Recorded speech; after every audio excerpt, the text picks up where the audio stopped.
Hey guys, so welcome to the second episode of this series where I'm styling my dresses as ethnic fusion outfits because Diwali is just around the corner and I am not about to buy outfits for every single occasion. So let's get into it.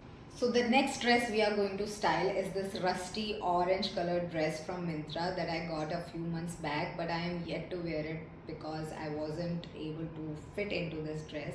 I hopefully can now.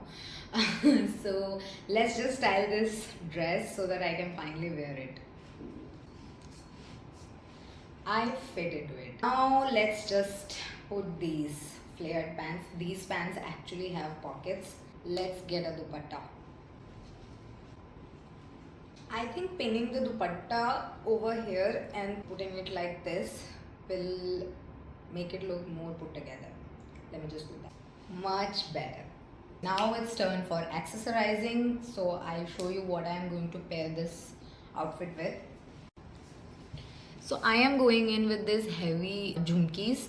These are actually my wedding earrings.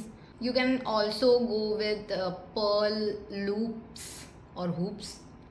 Yeah, I think they are called hoops. And keep it minimal.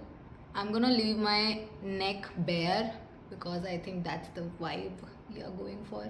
Also, it looks good with this type of neckline. Footwear. I have these green pair of heels and I think this will give a good contrast to the whole outfit. Don't mind the amount of dust on this footwear, please don't judge me. You can also go in with jutis. Let me just put on some lipstick and I'll be back with the complete fit. So I also added this watch from the first episode. You already know that I'm a watch girl, not a bangle girl, so there's that.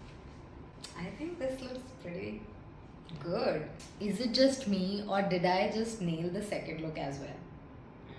So I tied my hair like this because I wanted to keep the hair out of my face and show these gorgeous earrings of mine.